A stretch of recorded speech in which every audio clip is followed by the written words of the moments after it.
आपण ज्यांची आतुरतेने वाट पाहत आहोत अशा आपल्या महाराष्ट्राची वाघीण श्री पंकजाताई यांना मी विनंती करतो की आपण सर्वांना मार्गदर्शन करावं.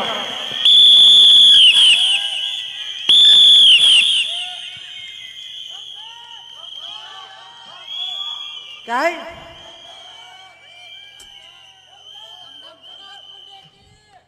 जमजमसाठी सभा चालली, जिंतूरसाठी नाही. आज महायुतीचे उमेदवार माझे बंधू महादेवरावजी जानकर यांच्या प्रचारात त्यांच्या आणि सर्व कार्यकर्त्यांच्या मागणीनुसार मी इथे आलेली आहे जिंतूर. खरं तर मी स्वतः उमेदवारी अर्ज उद्या दाखल करणार आहे. मागच्या निवडणुकांमध्ये स्वतः उमेदवार असून प्रीतमताई उमेदवार असून देखील मी राज्यभर सभा घेतल्या होत्या. 5 वर्ष घरी बसल्यानंतर मला असं वाटलं की सभांची मागणी कमी होईल आणि मला माझ्या मतदारसंघात जरा लक्ष देता येईल. पण तुम्ही काय मला घरी बसू देईना. ताईची सभा. तर त्या सभेला आमच्या महादेवरावजी जानकर यांना मताची आशीर्वाद मागण्यासाठी मी इथे उभी आहे. मंचावर आपल्या लाडक्या आमदार मेघना बोर्डीकर, मंचावर उपस्थित भाजपाच्या जिल्ह्याचे अध्यक्ष संतोष मुरकुटे, प्रदेशाचे सरचिटणीस संजय केणेकर, देवीदासजी राठोड, गणेशरावजी हाके, प्राध्यापक पीटी चव्हाण, रबदाडे मामा, खंडेरावजी आघाव, प्रमोद कराड, विनोद राठोड, ब्रिजगोपाल तोष्टीवाल, कृष्णा देशमुख, हकीम भाई, लक्ष्मण बुधवन, किशोर जाधव, विश्वविलास गीते, सचिन गोरे, बाळासाहेब घुगे आणि मंचावरील इतर सर्व मान्यवर, समोर उपस्थित वडीलधारी मंडळी, युवा बांधव आणि माझ्या माता भगिनींनो, एवढ्या भर उन्हात चांदणं पडल्यासारखे तुम्ही सगळे या सभेला एवढ्या संख्येने आलात. याच्यातच तुमची मर्जी सामील आहे. एकदा जोरात शिट्टी वाजवा बरं.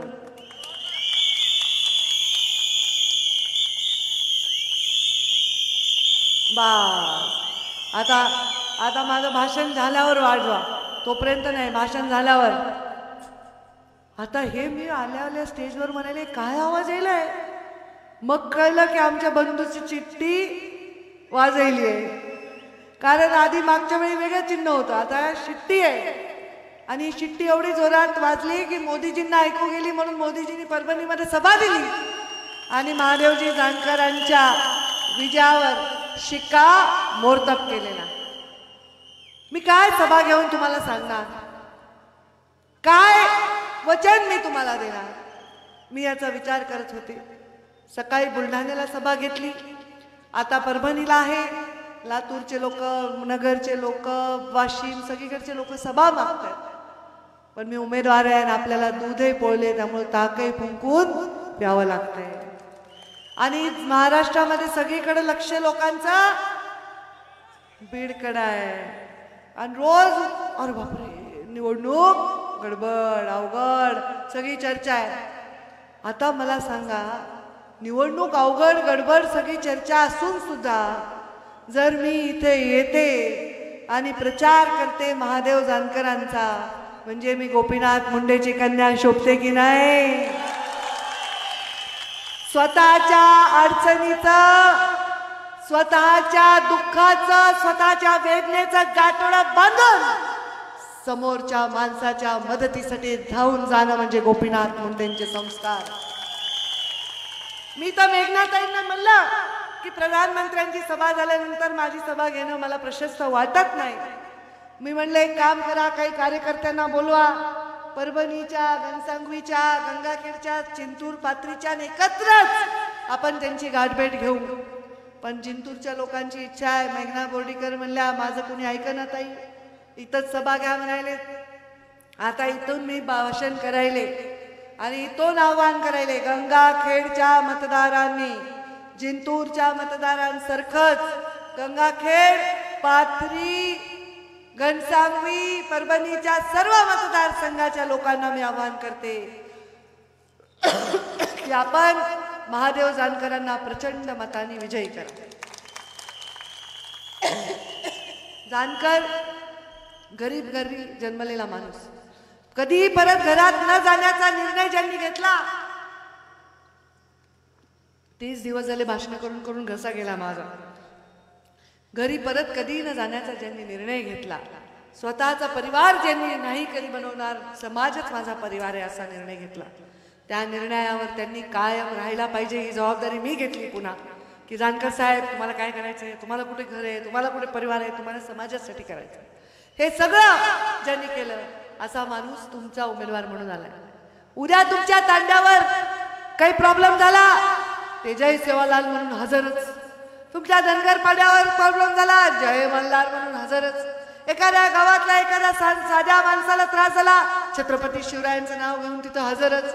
अरे, आमच्या समाजाच्या प्रत्येक माणसाला कोणताही त्रास झाला तर खाली बसून, मांडी घालून बसून पत्रावळी जेवायला त्यांना लाज वाटणार नाही असा हा माणूस आहे. आणि गरिबाच्या माणसाने संसदेत जायचं का नाही जायचं, जायचं का नाही जायचं, जायचं का? मग तिकडं माझ्याबरोबर भांडायला कोणतरी पाहिजे ना मला. तुमच्या विषयांवर माझा आवाज बुलंद करायचा आहे का नाही, त्यामुळे मलाही पाठवा आणि माझ्यासोबत त्यांना पण पाठवा. आता जेवढं प्रेम तुम्ही माझ्यावर करता, मेघनाताईंना तुम्ही मतदान दिलं, मेघनाताई निवडून आल्या, 5 वर्ष कामाला लागल्या, चांगलं काम केलं, तर त्या परत त्यांची निवडणूक येऊ द्या. मग आता असं जर तुम्ही केलं तर आम्हालाही तुमचं काम करताना हक्काने करता येईल. जानकर साहेबांवर तर हक्क मी गाजवणारच आहे. मी सांगणार आहे, या बूथवर तुम्हाला मत आहेत, त्यांनी आमच्या विश्वासावर मत दिले, जानकर साहेब जावा आणि त्यांचं काम करा. तुमच्यासाठी प्रत्येक ठिकाणी धावून येणारा हा माणूस आहे. आणि कशाला मतदान करायचं म्हणजे, आता मी पण आधी एवढे वर्ष युतीमध्ये सभा घेतली, मागच्या खासदारांसाठी मीच आले होते ना इथे.